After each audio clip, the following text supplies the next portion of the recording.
This question comes to us from A, and A writes this: Dear WeTV, what is our response to this transgender bathroom situation? God bless A.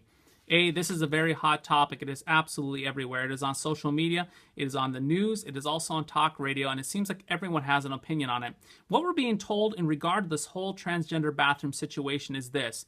We're told as American citizens that we need to provide a non-discriminatory environment for transgender persons. And I think for the most part, whether you find yourself on the left or the right, most people are reasonable and saying, you know what, no matter how this looks, if we can try to provide with the resources available a non-discriminatory environment, we can do so as long as it doesn't impact my family and myself. Now, with that said, let's just look at this a little bit more thoroughly. The issue in regard to this transgender bathroom situation is typically not the issue. In other words, there is something else going on beneath the surface and behind the scenes. And that is this.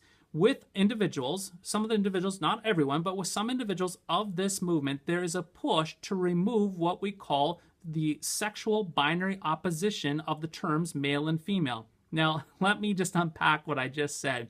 When it comes to binary opposites, these are terms that are in our culture, in our language, that are actually set off against each other. So if I say male, you say female. Let me give you a couple of other examples. If I say husband, you say wife. If I say father, you say son. If I say daughter, you say mother. They're binary opposites that are actually paired together.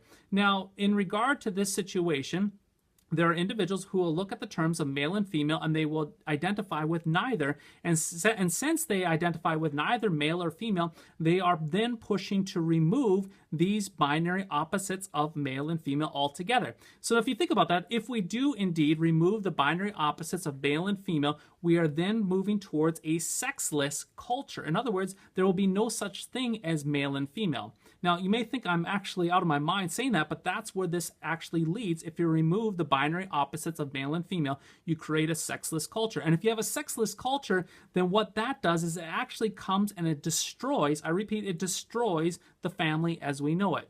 So, what does this mean? Well, it means there's a lot of work to be done. So how do you respond to it?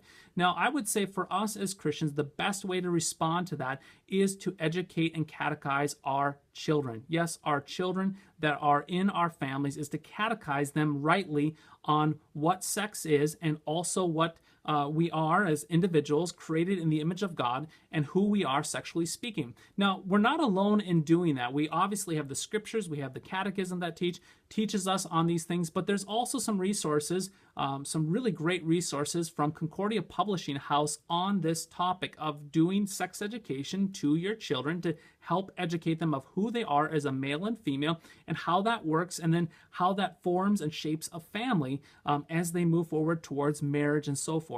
I'm going to have Peter leave a link for that CPH book series below, and I hope this helps, and we'll catch you next time.